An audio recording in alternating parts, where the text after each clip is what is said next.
This point in time, because time is already limited and he is here because he rushed straight from a meeting, I'm going to introduce the president and leader of the New Democratic Party, Dr. the Honorable Godwin Friday. Welcome to the program, sir. Thank you very much, Colin, and greetings. Good day to all our listeners here in St. Vincent and abroad.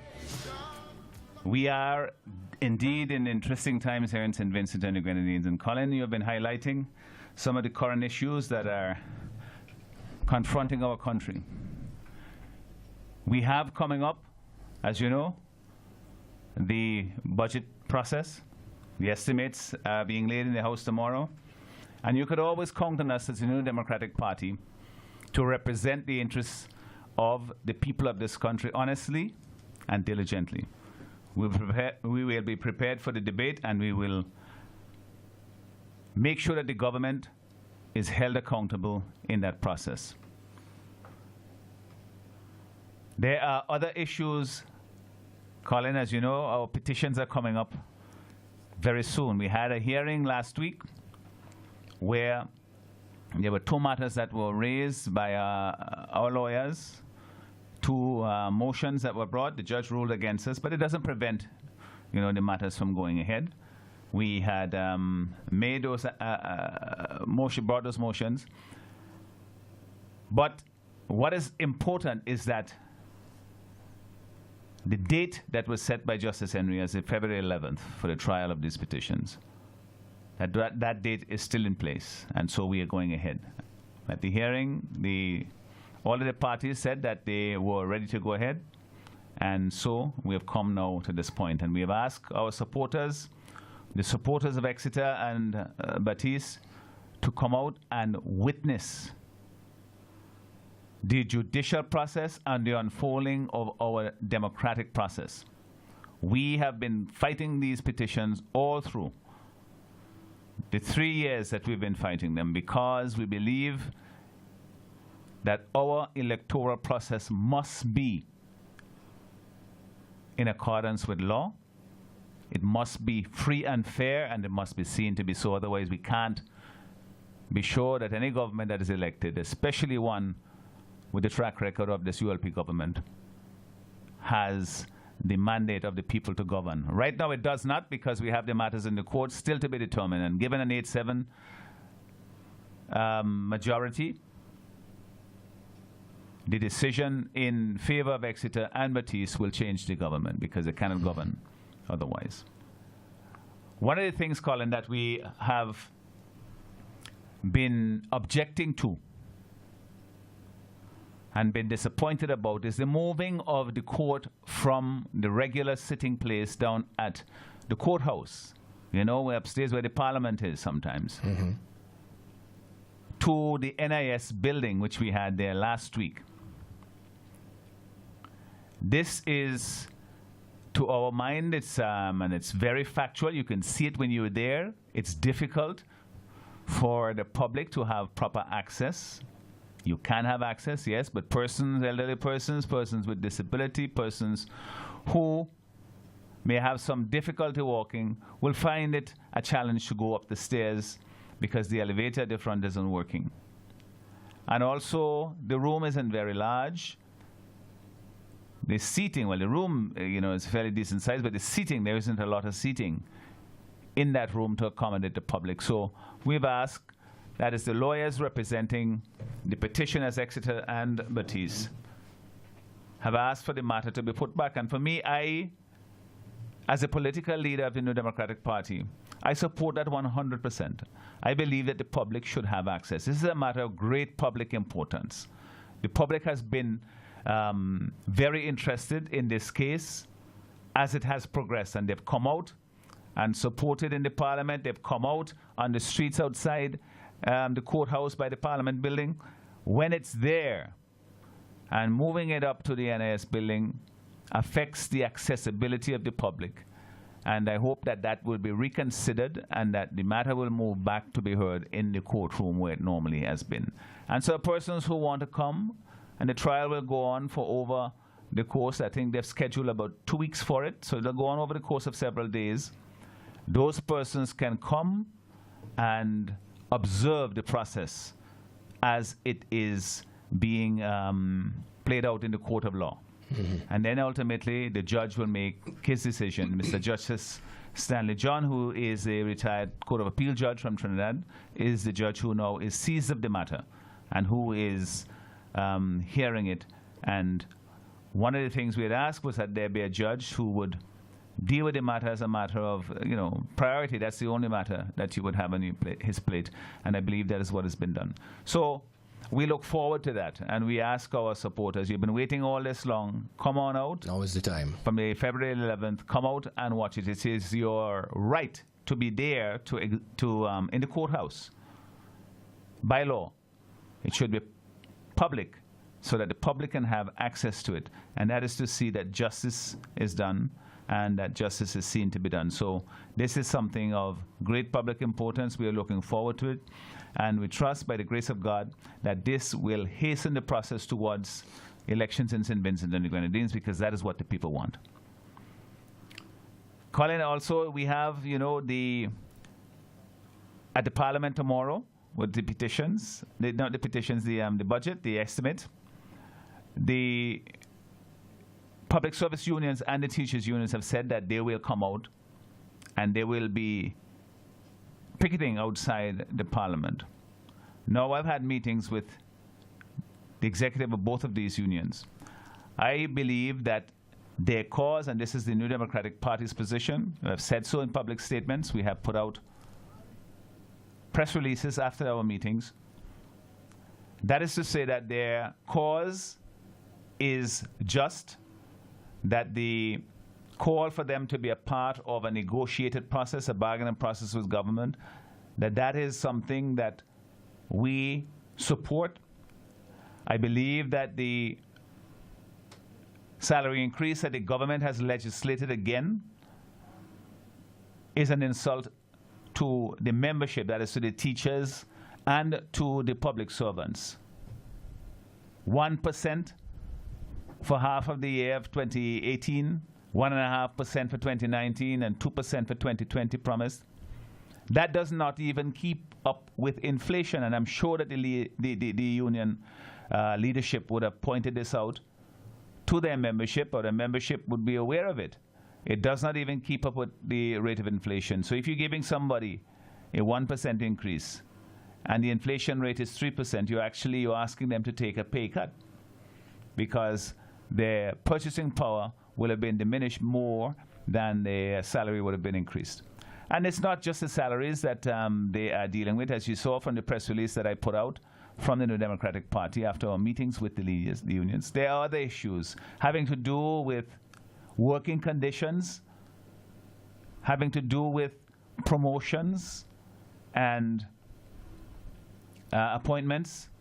And when you see the judgment that was rendered by Justice Henry in the High Court a month ago, in the case of the Public Service Union versus the Public Service Commission, where she, in a very scathing judgment, in my view, and not just my view, anybody who reads it will understand that she was very, very critical of the way in which the Public Service Commission has been engaging in hiring, primarily the promotions of persons in the public service, where there has not been an adherence to the public service regulations with respect to the advertising of positions, the assessment of the employees, specific recommendation reports have not been prepared.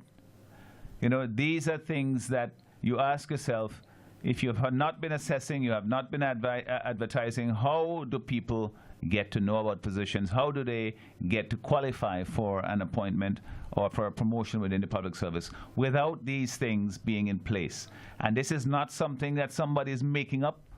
These are the regulations that govern the way in which the public service is managed. And the court found that they were not being, in the case of those 5 or 7 employees who gave evidence, that the Public Service Commission has not been following the regulations. So the Public Service Union and their members, and the teachers and their members, Teachers Union and their members, they have good reason to be upset with what the government is doing.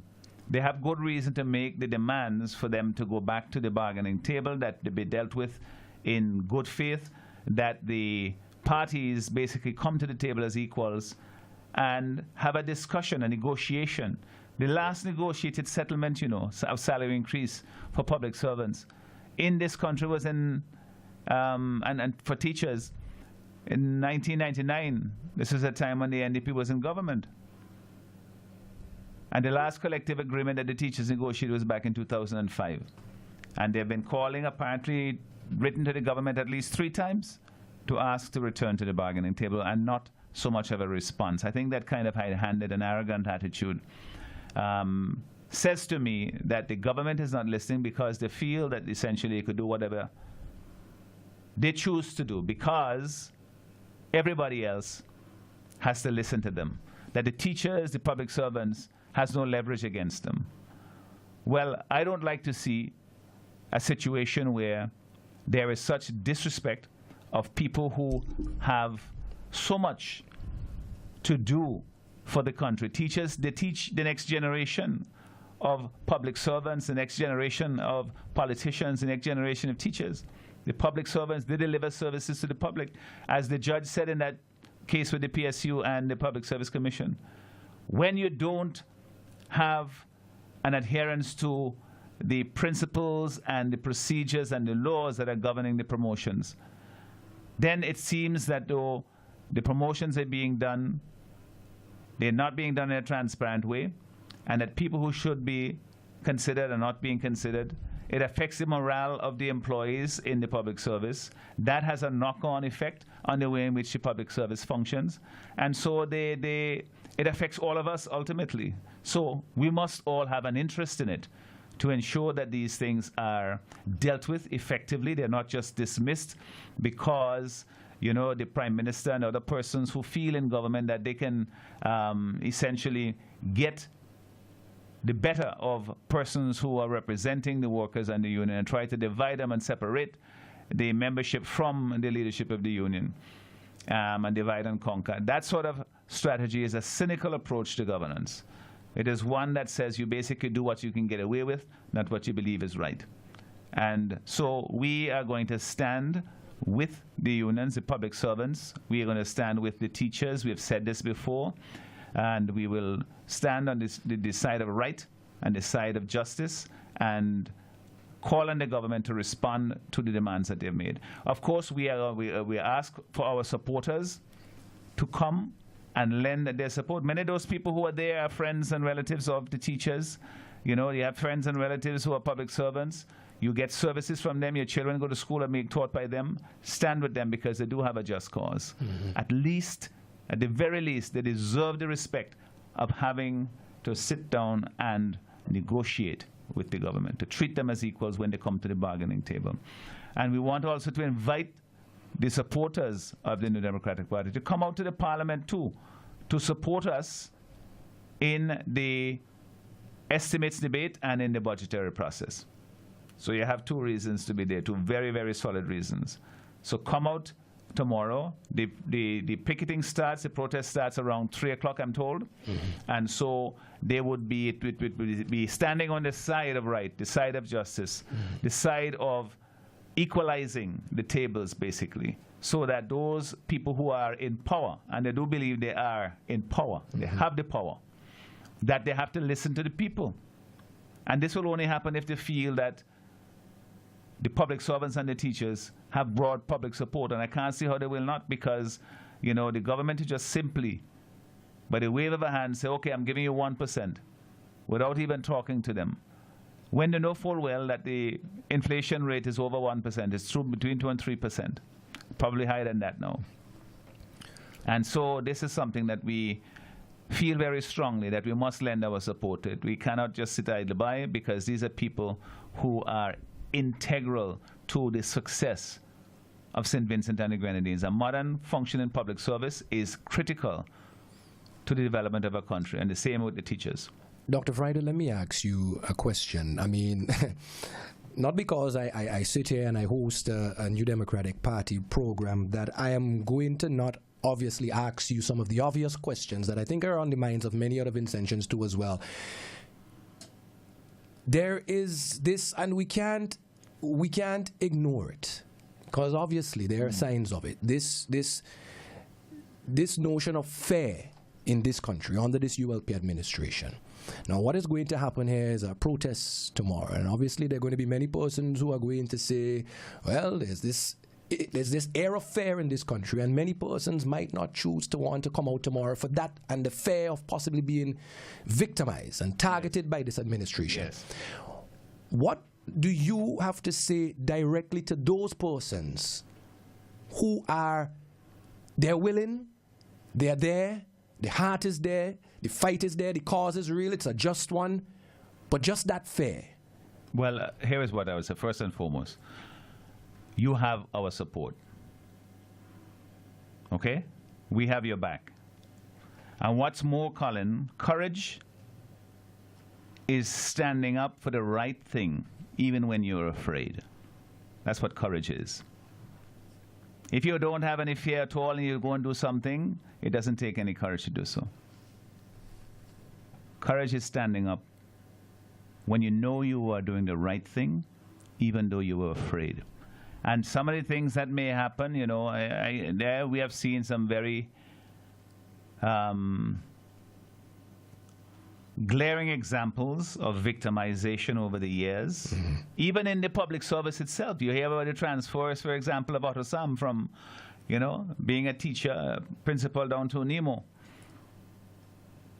Because somebody feels that he wasn't sufficiently genuflecting to members of government. But these are things that we can't observe and simply allow to pass and to say it's somebody else's fight. How long are we going to do that? At some point you have to say, well, no, enough is enough. You know? And here, when you're standing up basically in a situation where you know that it is right and just to do so. You are doing it in a non-violent situation. You're not going out there to cause ruction. Nobody's going there to cause ruction. That is not the way, certainly, that I advocate on behalf of the members of the New Democratic Party, and I'm sure that the teachers and the public service unions, that they would be saying likewise to their membership. So you're exercising your democratic right to say, listen, I could go on the radio and talk about the government and say I don't like what they're doing. You know? I could write a letter in the newspaper and say I don't like what the government is doing. Or I can take a placard and go down in front of the Parliament building when they are going in there to make laws and say, what, you're not listening to me on the radio, you ain't reading the article I write? Look at my poster here, you can't deny this. And people will come and they will make that statement, because that is the only way our country goes forward, Colin. That is the only way we can go forward. And sometimes, yes, it takes you out of your comfort zone. You know? I'm not asking anybody to put themselves in danger or take unnecessary risk. That is not what this is about. This is about just standing up and saying, exercising your democratic right to say, listen, I come here because I want to show that I'm standing on the side of what is right by standing with the teachers and standing with the public servants.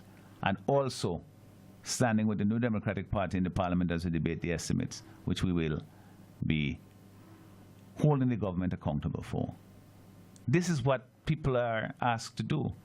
And to take this day of courage tomorrow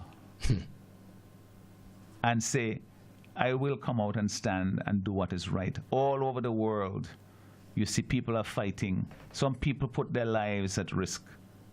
You know? This is not there. Here we are asking you basically to stand up for a principle, which is to say, negotiations, treat people with respect. You know? Treat people with respect. If we don't have that in this country and we can't stand up for that, then what are we fighting for? What are we trying to build in St. Vincent? You know? You can't build a house on eggshells. Dr. Friday, would there be any fear and victimization under an NDP-led administration? people on that NDP, I mean, this is not rocket science. The NDP has been in government before. And you hear people will tell you that they have criticized governments and they have not been victimized. They've done their business and gone around. And that is a principle. That is a principle upon which we will govern. That we want to have a situation, a country that is one where the rights are not just on paper, but they are real. People can exercise them and they can choose to support whom they wish. I will put my voice out there to try to convince people by my actions and by my voice that the New Democratic Party represents their best interests. And I think most of the people in this country believe that. And you don't have to fear about retribution. I say, you know, all of the people, there is so much discontent in this country. There are some people who have benefited from a closer relationship with the ULP government and with ULP politicians and ULP party members. And they've benefited in the past. They may have said, okay, I've lost any kind of faith or belief in them anymore. I want to make a change. But I'm afraid. Afraid of what? You have nothing to fear within the Democratic Party. What I see for myself, Colin, is not so much that I'm leading a political party. I want all of those people who say our country can do better to look for a vehicle to achieve that better. And the New Democratic Party is offering that. And to come towards us, let us all work together. As I said to our colleagues, all the tributaries of discontent, let them flow into the NDP River. And we will wash. I don't know why, but today I have a whole bunch of questions for you. Things away. I don't know why, Doc, but today I have a whole bunch of questions for you. Permit me to ask you. Now,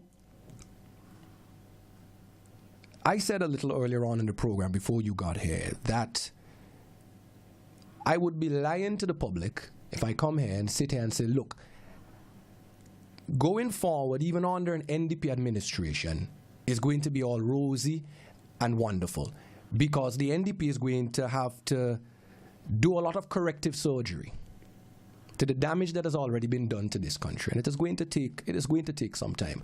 It's going to be some hard decisions that will have to made and what's that. Can you handle the criticism, the leadership that you continue to show, your willingness to sit and to listen and to meet with the unions and to talk and to discuss with the unions, everything that you have been doing? Some would say, oh, you're just being the typical politician. You know, you're singing the right tunes, you're playing the right cards. When the NDP gets into office, the question again is, can you handle that criticism? Would you be willing to make the right choices in the best interest of St. Vincent and the Grenadines? Would you continue to reassure Vincentians that they have nothing to fear under your leadership? You're going to continue to sugarcoat that the economy is going to be wonderful and it's not going to take its time to come around? Are you going to continue to assure them, look, we have the best plans and the best policies. This is what we're working at towards turning around our economy. Are you going to be frank? Are you going to be open with them? Are you going to continue to be the cool, calm, quiet, collective guy that you are? Well, I say a bunch of questions. It's a lot of questions, but Colin, it all comes down to this. I want the people of this country to understand, and that I think they know, that they can trust me when I tell you that I'm not going to change because I change a political office. You know, some people criticize me and say, oh, to be a politician, you have to be X, Y, and Z. If you knew me 10 years ago, 15 years ago, I hope you'll still recognize the person I am now, because it's the same principles that I apply to my life. I treat people as equals, and when I say that we are in a process of doing something together for the betterment of one another, I don't just basically go in and sort of take over the whole thing. I know that we have to work together. And if we're going to work together, we have to develop a relationship of trust and confidence in one another, to know that even when we differ, that we all at least working for the same ends. We're going the same way. You know, you can achieve, when Christopher Columbus said he wanted to go to the east, right? He set out in 3 ships that sailed west. Some persons might have said it would be easier to do like Marco Polo and go east, but they were going the same place. You know, the point that I'm making is that we can all have differences. That is why we are individuals created in God's own image. Each person unique. And we can still respect those differences and understand that when we're working for the same common goal. We want to make life better for ourselves in this country. We want to make St. Vincent and the Grenadines a place that we can be comfortable, happy, and proud of. We have limitations, we know that. We don't have all the wealth and the riches of countries, that are so well endowed. But what matters is your quality of life, your relationship with one another, with people. That is what makes a difference, You could be in the wealthiest country in the world. And we see this in some places in the United States. You know what's the highest mortality rate among young people? Principal cause of death? Suicide and drug overdose, not natural causes. So the point is, what I'm saying is that here in St. Vincent, we can create a good life for our people. We don't have to be the richest people in the world. What we have to be is a people that we are proud of who we are without being, overbearing about it. We look out for one another. We respect one another. We work together to build this country. And respecting one another means, in all spheres of things, you're sitting down around a table to negotiate, you representing one side, I'm one side. I don't come in there with an attitude that I am bigger than you. Humility. Let's deal with the issues before us, because you have a constituency to represent. Wow. I believe in that fundamentally. And people have no reason to fear that in the New Democratic Party, that there is going to be victimization and retribution. That is not our way. I don't think, even from a matter of self-interest, it doesn't really affect, it doesn't really appeal to me or to any member of the New Democratic Party, because we have to build together. We have a small country, 110,000 people on a good day. All right. We have to work together. And you have that commitment from us, that's what we will do. And when we support organizations like we're doing tomorrow with the unions, it is based on principle. Some people will say, it's just opportunistic. If it was opportunism, I'd say we'll offer them 30% when we're in government. But what we are calling for them is for them to be respected and to enter into negotiations and come to a resolution that is one that their membership can accept. It's for them to do so, but at least engage in the process. All right. And that is tomorrow, and we want to encourage everybody to come and be a part of that. I know you were quite busy today, meetings, so we're a little much pressed for time here this afternoon. Normally it's an interactive program, and I'm sure there are persons who would like to call and maybe, if they can, squeeze in a question or two with you based on what you've just said and highlighted here with us. So the phone lines are open, 1-784-456-5967. Already we have a call. Let's see who we have. NDP New Times, welcome to the program. Yes, good afternoon to the opposition leader. This is the voice of Dave Roberts calling. Hi, Dave. Hello? Yes, Hi. he's hearing you, Dave. Okay, I heard me. All right. Could I make a suggestion? Go ahead. Earlier on, I heard calling on the Venezuela crisis.